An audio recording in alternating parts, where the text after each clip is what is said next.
20-year-old Laura Lopera agreed to meet her much older ex-boyfriend Jesse Wisemann one final time after he insisted they had to talk. But after that, her family never heard from her. Unfortunately, Laura's family found out Jesse's true nature through conversations with her close friends and from a disturbing voice message he had sent to her, but it was too late. Laura was found, but not in the way anyone could have ever imagined.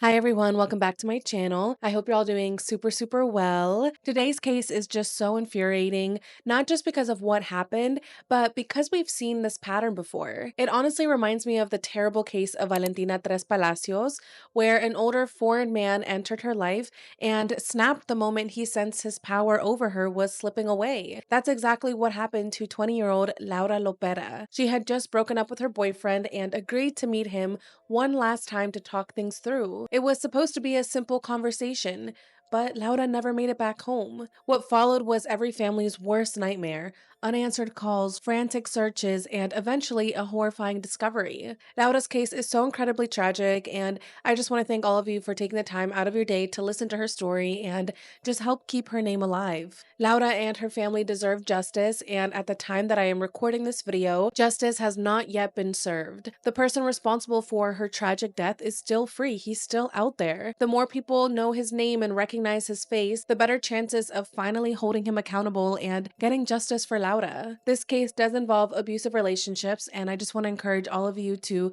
check out the various resources that I will be leaving down below regarding recognizing the signs of an abusive relationship, because again, recognizing these signs can save lives. Again, thank you all so much for being here to keep Laura's story alive and to help keep spreading awareness together. A special thank you to my Familia members watching this early before it goes live. As a reminder, Familia members get early access to every video. They get exclusive non-true crime bonus videos and other perks. A percentage of all memberships is donated to the National Center for Missing and Exploited Children. So as a member, you're also making a real difference. If you'd like to become a Familia member, click join below or in the description box. If you're not able to be a member right now, no worries, that is totally fine. You will never miss out on my true crime content and will still, of course, be a part of this Familia. I also wanted to shout out my second channel. If you guys didn't know, I have a second channel where we talk about fictional stuff. So it's a break from true crime, a break from reality, and on that channel, we discuss thriller and horror movies, and it's just such a fun channel. So I just uploaded a video talking about the horror comedy The Menu. So if you guys want to check that out, that will also be linked down below. But yeah, anyways, enough chit chatter. Let's jump right in and let's talk about what happened to Laura.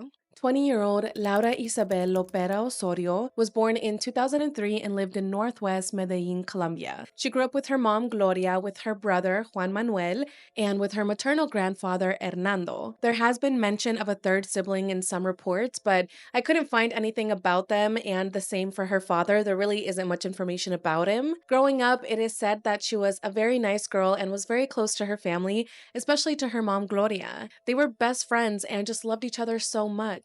Gloria was such a strong woman who worked so hard to make ends meet for her family and just always made sure that her children had what they needed. She worked really long hours as a seamstress, and she showed Laura what it meant to be strong, to be dependable, and to keep going even when life doesn't go the way you expected. This is something that stayed with Laura throughout her childhood, but resonated even more with her when she learned that she was going to become a mother at just 17 years old. Like many young mothers, becoming a parent was a life-altering experience that pushed her to navigate the challenges of motherhood, her own self-care, and her professional responsibilities at a very young age. She was so nervous about what was to come.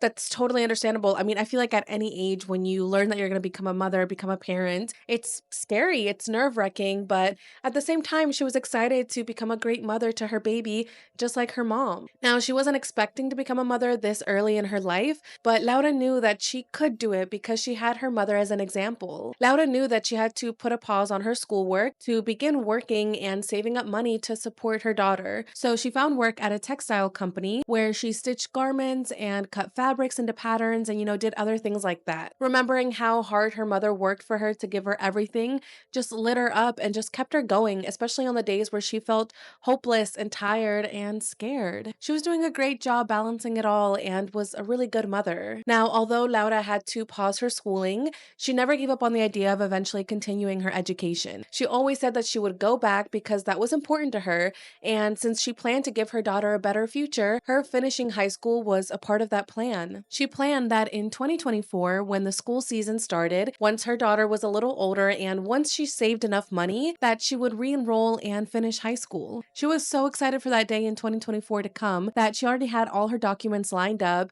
She had registered to return to school and was just so excited about it. Her brother, Juan Manuel, remembers so clearly how eager she was to go back to school. He had promised to help her with whatever she needed, and everyone was just so incredibly proud of her. They knew that this meant a lot to her because she would finally get the chance to do something for herself again, not just as a mom, as a sister, as a daughter, as a friend, but something for Laura herself. She was trying to keep moving forward as she didn't want to be stuck in the same spot just because she became a mother at a young age. She was going to keep moving forward little by little and just create the life that she had always dreamed of. Aside from everything that Laura was managing in her personal and professional life as a girl starting in her 20s, she was also in a relationship. According to her family, she began dating a man that she met online around November 2023. That man was Jesse Gilbert Wisemann, a man in his 50s who was living in Canada at the time. So, who was Jesse? Now, there really isn't much available about his early life, but what we do know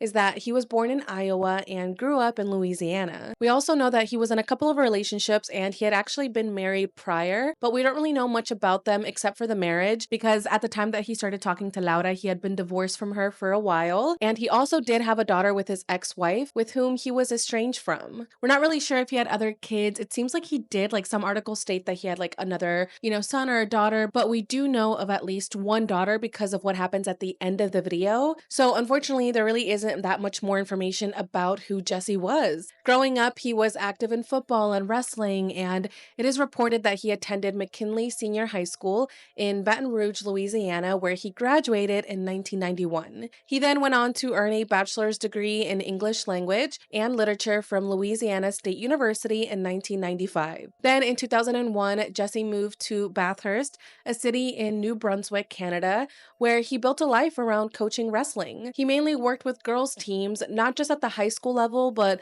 also in more competitive settings like for specific club teams and the Canada Games. However, his reputation among former athletes is pretty troubling. Several former wrestlers said that although Jesse was really knowledgeable in the sport and was a good coach in a way, he was also very aggressive, gave off bad vibes, had temper problems, and was quite arrogant. That behavior heightened even more when people questioned him. One former wrestler said Jesse always gave her the creeps and just didn't treat athletes like people. For example, he had forced a girl to cut her hair to make her weight class, going against the parents' wishes. Another wrestler said that as she got older, she looked back and realized that there were a lot of red flags with him. Jesse eventually stopped coaching at the high school level after a complaint of inappropriate conduct involving a female athlete. A lot of people believe it was likely not the first time that something like this had happened, but the first time where he actually faced some sort of consequence for his behavior. So yeah, that's a little bit about him and how people remember his personality and just how he treated other people.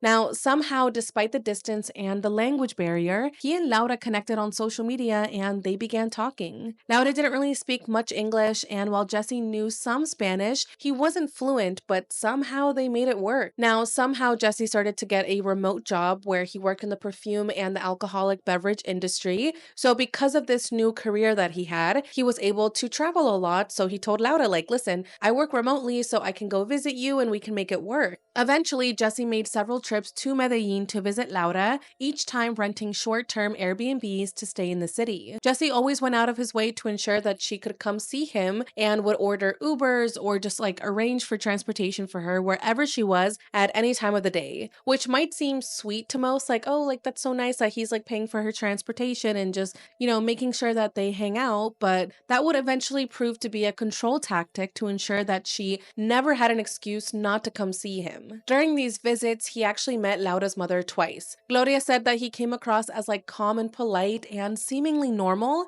and nothing at first had raised any red flags or any alarms. Other than that, Laura's family says they truly didn't know much about him or the type of relationship that Laura and him had. However, sometimes Laura would show signs that something wasn't right. She never directly said that she was being mistreated, but she sometimes told her mother that she didn't want to go see Jesse and would rather stay at home. What her family didn't know then, but would later learn, is that behind closed doors, Laura was in a toxic relationship. Jesse was very possessive and controlling. He would raise his voice, become aggressive, and at times even threaten Laura. Jesse didn't like her having any independence. He was uncomfortable with her using social media, with her going out, with her spending time with her own family, or even speaking to other men. Control seemed to be at the center of everything he did, and at one point during their relationship, Laura's phone broke completely, leaving her without a reliable way to communicate with anyone, but more importantly, with Jesse. In the meantime, she used her family's phone to log onto Facebook or to use WhatsApp to stay in contact with Jesse, with her friends, and with her family whenever she was out. During one of Jesse's visits to Medellin during this time when she didn't have a phone, Laura logged onto her Facebook account on his phone to message her family about when she would be home and to just keep them posted, but she forgot to log out. Jesse then entered her Facebook account on his phone, saw messages from men in her chats, and got very angry, causing yet another fight between the two, which, like most, subsided until the next one would happen again. According to her brother Juan Manuel, Jesse had promised to buy Laura a new phone, but just kept putting it off over and over again. Now looking back at this, the brother realizes the delay was intentional, likely a way to keep her isolated and to ensure that Jesse's control over her didn't stop. Jesse also pressured Laura into quitting her job, assuring her that he could provide her with the financial support that she needed. In reality, it was just another way to cut her off from other things and to tighten his grip on her. Laura eventually reached her limit. She had enough of the fighting, the controlling, the lying, and the possessiveness from Jesse. What once felt like a fun, loving, and promising relationship turned suffocating and no longer felt safe. His jealousy and increasingly aggressive behavior finally pushed her away, and Laura knew that she had to end it once and for all. So in mid-January of 2024, she decided to end the relationship and hoped to reclaim her peace and just move on with her life for her daughter and for their future. However, Jesse wasn't letting go so easily. He kept reaching out, pleading with her to talk to him, to give him another chance, and was not accepting the end of this relationship. So on January 31st, 2024, Laura agreed to meet with him and talk to him in person. This decision would change everything. She asked her neighbor, with whom she had been friends with for 10 years, to take her to the apartment Jesse was renting. Her friend worked as a taxi driver and had taken her to Jesse's apartment before, so when she asked him to take her there again that night, he agreed. But before leaving to see Jesse, Laura stopped by her family's house to drop off her 3-year-old daughter and asked if they could watch her while she went to go talk to Jesse. Now, her mom, Gloria, questioned her as to what was happening because she just felt like something wasn't right, but Laura was very vague and wasn't really giving her family much information about what she was going to do or what she was going to talk to him about. Gloria actually tried talking Laura out of not going, telling her to just not waste her time, and asked her why she was even bothering to go see him when she knew that this wasn't the right relationship for her anymore. But Laura didn't listen. She was so adamant that she had to go meet with him. Her brother says that he was working at this time, but if he had been there in person, he would have questioned her as well and tried to stop her. He says he would have talked to her out of going to see him, and says that he agrees with his mom, that he doesn't understand why she chose to go see him after everything that's happened. Laura's grandfather, Hernando, recalls that she asked him if he could use his phone. Because remember, she had no phone, she still had a broken phone, and would use her family's phone to communicate with people. So she used his phone for a while, and shortly after communicating with whom we can assume was Jesse, Laura gave her grandfather his phone, and then she was off. Sadly, that was the last time that her family would ever see her alive. After Laura left, everything went silent. Laura hadn't sent her family any updates on her whereabouts or when she would be returning home. No texts, no phone calls, no Facebook messages, nothing. Her family turned increasingly worried as the time went by without hearing anything, and so they reported her as a missing person to the police. They began sharing her missing person flyer, but days passed and still no word from Laura. They didn't even know where to begin looking for her. She had no phone, so they wouldn't be able to see her location. They didn't know where Jesse lived, where the Airbnb was, and worst of all, when her brother messaged him, he would take a very long time to reply and said that Laura left after they spoke that day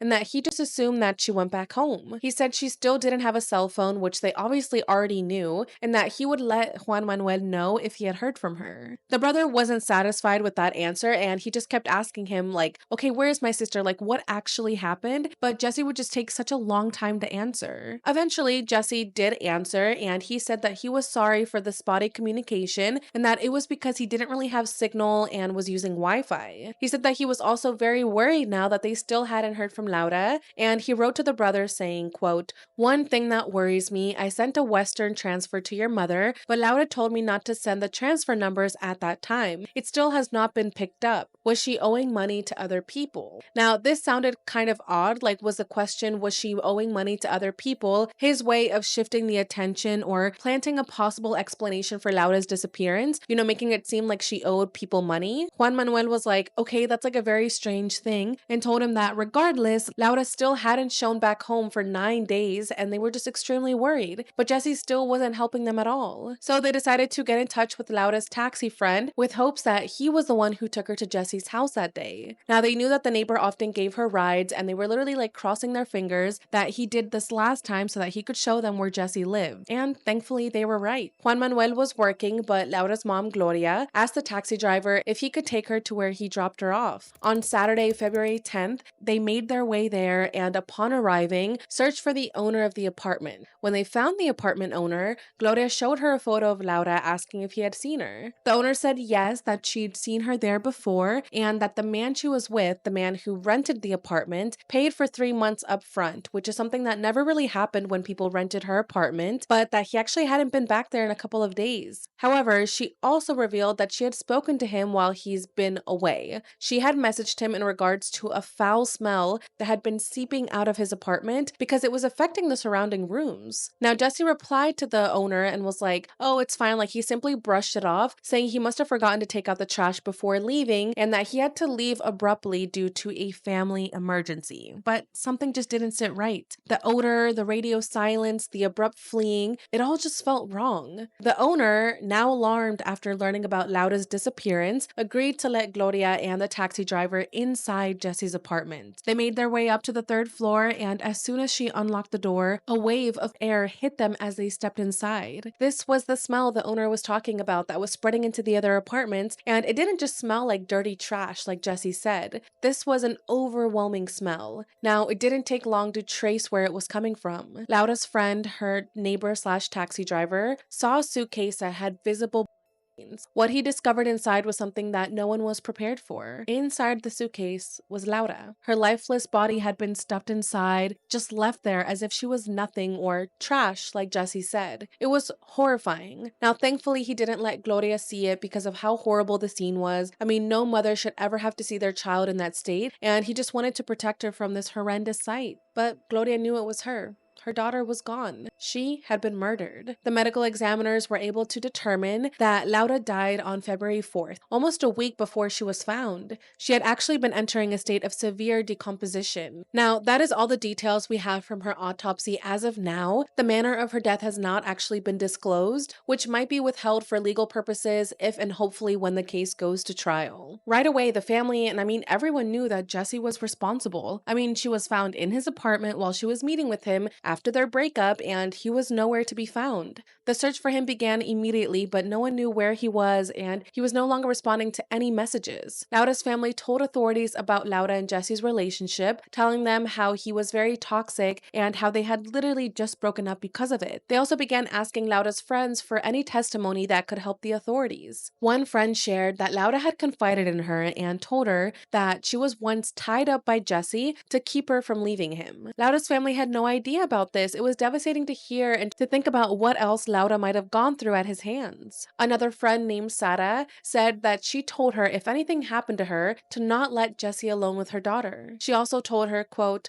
"I want you to be Camila's godmother. Please don't leave her alone," referring to her daughter. Sara felt like this was Laura's way of saying her final goodbye, as if she just felt or knew something bad was going to happen to her. Since Laura had communicated with Jesse using all of their phones at some point, they began searching those chats in hopes of finding evidence of this or just of something else. This is when they found one really disturbing voice message from Jesse on Laura's grandpa's phone, which just made everyone's stomachs turn. Jesse is heard agitated and yelling at Laura in just broken Spanish, cussing and telling her that he is so angry with her that she doesn't listen to him, asking her to go see him so they can fix this and telling her to not speak to him on WhatsApp. And after that, well, we know what happened after they met. Te dije, viene y hablaremos y yo voy a resolver los problemas. Y soy enojado ahora contigo. No me escuchas, no me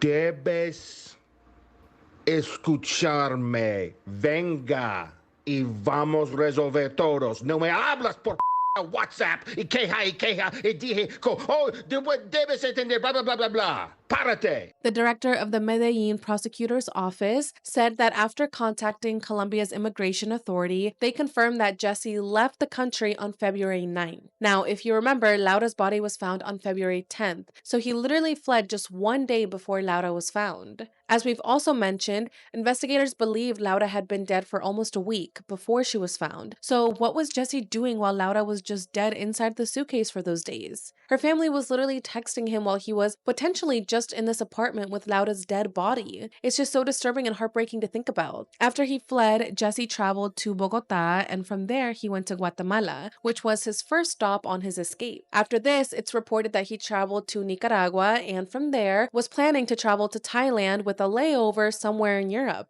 The director of the Medellin prosecutor's office said there was already a blue notice from Interpol as well, so that he could be brought back to Colombia once he's found. Now, a blue notice is an international alert used to find or identify someone involved in a police investigation or to gather information about them. It has key details like the person's name, birth date, nationality, and a description of their appearance. And this is shared with all Interpol countries. It's not technically like an arrest warrant, but it can help locate a person who is suspected of a serious crime, has disappeared, or just might be using a false identity. So authorities were hopeful that with the help of other countries, Jesse would be found and brought back to Colombia, where he would be facing charges for aggravated femicide. Yiri, the prosecutor, said, quote, "The investigation, based on witness statements as well as accounts from her family and friends, shows that this person was jealous and in some way did carry out acts of violence against the woman." Now, while authorities were searching for Jesse, Laura's family was waiting for Laura's body. Days and days passed, dragging the pain they felt, and they just kept getting excuses as to why it was taking so long for Laura's body to be returned to them. The delay was just so infuriating. They wanted to lay Laura to rest and just finally put this to bed. It wasn't until February 22nd that her body was finally returned to her family. Finally, they could give her a proper burial. Gloria said, quote, "She was a young, joyful girl. My daughter would light up any place she walked into. That's how we're going to say goodbye to her." The following day, on Friday, February 23rd, Laura's family and friends gathered to say their final goodbyes in a memorial filled with white balloons, with flowers, and just loud music. Her funeral was held in Medellin, and it was just a beautiful memorial for a beautiful girl, but Gloria was shattered. Her little girl was gone. Her precious daughter, whom she was so close to, they were literally best friends and just loved each other so much. Also left behind was Laura's 3-year-old daughter, who was too young to understand what happened to her mom. All she knew was that her mom had left and wasn't coming back. Juan Manuel said, like many young girls in Colombia and just really anywhere, they can sometimes be easily influenced, and while some girls don't fall for it, others do. He says he has so many unanswered questions as to how Laura fell into Jesse's web. He said, quote, "She didn't want anything more to do with him, but he kept coming back looking for her, and I don't know why she ended up falling back into his trap, even though she knew exactly what kind of person he was. She kept a lot to herself. She didn't really want to talk about it." Her memorial was such an emotional and just heavy day for everyone. As a heartfelt tribute, everyone who knew her wore white shirts as a symbol against femicide, as well as a promise that Laura would not be forgotten, and that her name and just memories would be kept alive by all of those who loved her. This just wasn't the end. Justice for Laura had to be made. But Jesse was gone. He fled and hadn't been found yet. By now, his face was all over Colombian news articles, and the news eventually made its way back to Jesse's town in Canada. Former athletes of his, some of whom had spent years under Jesse's intense and unpredictable coaching, couldn't believe what they were seeing and hearing on the news. They said the audio message that he had sent to Laura was played in the media, and when they heard it, they just knew that this was Coach Jesse. Like, this is exactly what he sounded when he got mad at them. They said he was just so hot-headed and would lose his temper, just like in that audio to Laura. They were also really shocked at the age gap between Jesse and Laura. It made them feel really uneasy, considering he was closely coaching them at one point, and again, he would mainly coach women. One athlete said, "My stomach just flopped. Someone sent me the link and I thought that maybe it was a joke, just a story. And then I read it and I thought, oh my God, he finally cracked." Jesse's short fuse and explosive temper weren't just part of his past. They were still very present, even as he tried to stay hidden. You'd expect someone on the run to kind of like lay low, like to hide and just like go into a cave or something and just stay calm and try to avoid drawing attention, but not Jesse. The fear of being recognized or captured didn't tame his behavior. His anger was very much still there. One stranger who had no idea who Jesse was or about his crimes or how he was a wanted man ended up actually crossing paths with him while he was on the run. He was actually a YouTuber named Travis Ridgen who was just living his normal life. And I will link his channel down below if you guys want to check him out. He does YouTube videos where he shares his experience in different cities, at hostels, or on trains and things like that, as well as hockey related videos. Now, he did an interview where he spoke about this incident in March of 2024, and this is what he said happened. Travis was vlogging himself traveling on a train from Vancouver to Winnipeg from February 19th to February 21st, 2024. Travis says that during dinner time on the last day of the journey, he was sitting across from two men, and there was one to Travis's right. He was mainly speaking to the man directly in front of him and to his right. And Travis said that they were nice and that they had normal and just good conversations. After all, you're on a train and it's common for people to talk and try to get to know each other. Travis began talking about his upcoming trip to Denver to play for a hockey team, and this is when the man sitting diagonally from Travis chimed in. Travis said that this man, who introduced himself as just Jesse, began offering kind of like useless advice, tips, and things like that about what they were talking about. Jesse also mentioned that he had just drank an entire bottle of wine back in his cabin before dinner. So Travis is listening to these things that this stranger is saying, but isn't really engaging, given that he felt what he was saying was just like pretty irrelevant and just didn't make a lot of sense. Like, you know what I mean? Like, Travis could just feel the vibes of like, I don't want to talk to this guy or like engage with him. This is when Jesse tells him that he's being dismissive and rude. Not even a few minutes later, Travis sees Jesse get up from the corner of his eye, assuming that he was just going to go to the bathroom. But suddenly, Jesse gets right next to him while Travis is in the middle of eating and punches him on the side of his face. Travis says that at that moment, he was just so confused as to what on earth was going on. Like, this complete stranger just stood up in the middle of dinner service on a train and punched me. The people gasped and everyone was just kind of confused as to what was going on. Travis kind of snapped back into reality and realized Jesse was hiding behind one of the train attendants. In the end, Travis just didn't really make a big deal about it. He just thought that he would be the bigger person, kind of like avoid this like scandal. Now, the train was almost coming to a stop when this happened. So as soon as it stopped, Winnipeg police were there and asked if he wanted to press charges. But the officers told him that in reality, all that meant was just making a report and having to let Jesse go free and see if he chooses to show up in court. They did tell Travis, though, that they could take Jesse to the drunk tank, to which Travis agreed. As he was being taken away, he heard the authorities and the train attendants say a name, Jesse Wisemann. They said that he was headed to Toronto to the East Coast, and Travis said that he immediately made a mental note of his name. It wasn't until later when he was telling a friend about this story that his friend looked up the name Jesse Wisemann. This is when all the news articles regarding what happened to Laura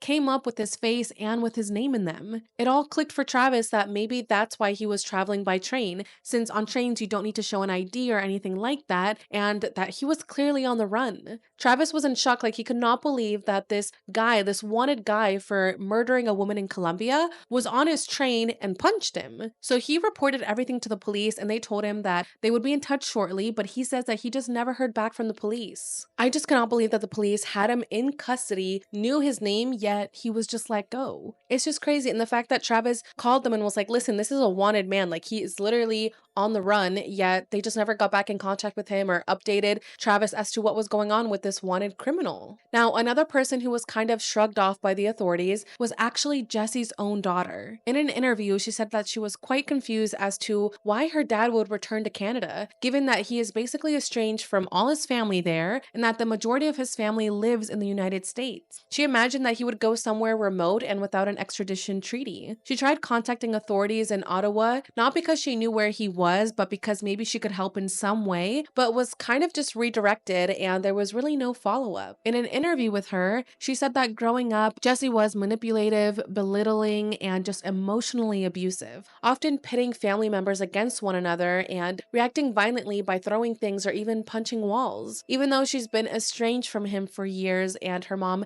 has been divorced from him for a long time now, she said that since the case was all over the media, she and her family have received some pretty nasty messages. She said she doesn't even know anything about him, like she doesn't even see him as her dad. The only thing that she knows is that someone from his side of the family claimed that he was living in Ecuador with a new girlfriend. But besides that, nothing, like she doesn't know anything about his whereabouts. Not only does she not know anything about his whereabouts, but the police don't either. There's been no sightings, no arrests, no confirmed locations, and as of the time that I'm recording this video, Jesse Wisemann is still out there free. Jesse Wisemann needs to be held accountable, and there's a higher chance of that happening if more people know who he is, what he looks like, and what happened. It's not fair that he's just out there living his life after he ended someone else's, and that he even potentially could be with someone else, with the possibility of committing another crime and just hurting someone else and another family/community. Please make sure to share his photos, share this video, share my social media posts on her story, and just share his face. I've also linked information on how to report tips to Interpol if you have any leads on Jesse's whereabouts. Together, we can keep spreading awareness, we can hopefully get him off the street so we can keep others safe from him and just get Laura the justice that she deserves. Laura should be here with us today. She is more than just a name on the news. She was a daughter, a sister, a friend,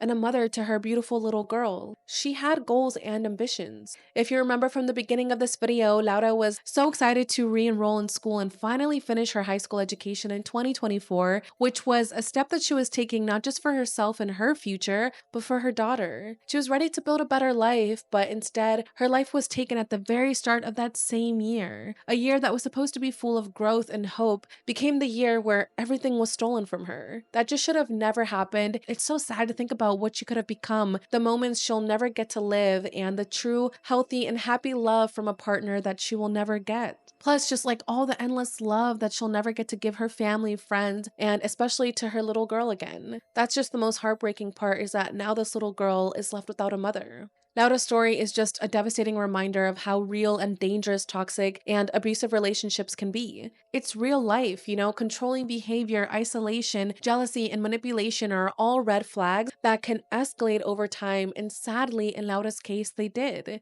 It's so important to not only recognize these signs in your own life, but also in the lives of those around you. Whether it's your friend, a sibling, a coworker, just speak up, check in, and don't dismiss the signs. Abuse doesn't always look the way we expect it to, and by the time that it becomes, obvious, it could be too late. If you or someone you know is in a relationship that feels unsafe, manipulative, or controlling, please know that you're not alone and there is help out there. I've linked some resources down below that can support and just help you better understand what unhealthy relationships can look like, especially for young women and mothers like Laura. Just know that you are special, you are loved, and you deserve a healthy, loving, and just happy relationship. I just pray that Laura is resting peacefully and that closure is brought to her family, and that everyone affected by Jesse's selfish and just inhumane actions can heal and move forward. It's really scary to know that he's still out there, and I cannot believe it.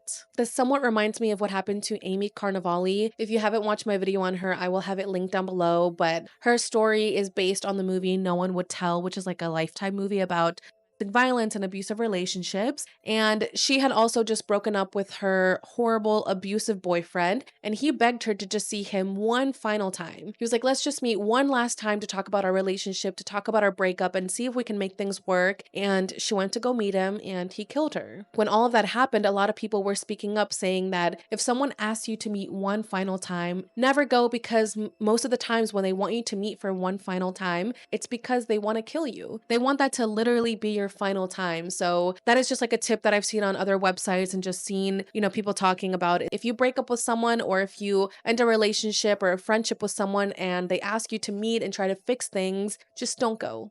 Follow your gut, follow your family's gut, follow your friend's gut who are telling you to not go and see this person. Of course, I'm not blaming Laura in any way, or Amy Carnevale, or anybody who does this. I'm just saying this as a warning and just kind of a helpful tip if someone does ask you to meet for one final time, just don't do it. If you guys haven't watched my last video, I covered the heartbreaking case of Luisa Fernanda Garcés, a young girl from Colombia who was left alone with a predator in her home while her mother was intoxicated. After bravely reporting what happened to her, Luisa disappeared. You guys can click on the upcoming screen to watch her story along with another past video. Thank you all so much for being here. I know this was such a heavy video to listen to, and it's just so unfair, and it just breaks my heart that this little girl is out there and her mother just doesn't have justice. It's just terrible, and I'm just hoping and just praying that Jesse will be found and that he will be behind bars for the rest of his life and that Laura will get justice. I would love to know what you guys think about this case down below. If there are any other cases that you would like me to cover, make sure to let me know in the comments down below. And yeah, I think that's pretty much all I have to say. Thank you guys again so much for being here. Take a moment after listening to this heavy video. You guys can go watch a fictional video and have fun with me on my second channel. But yeah, with that, stay safe, familia, and I will see you guys in the next video. Bye, everyone.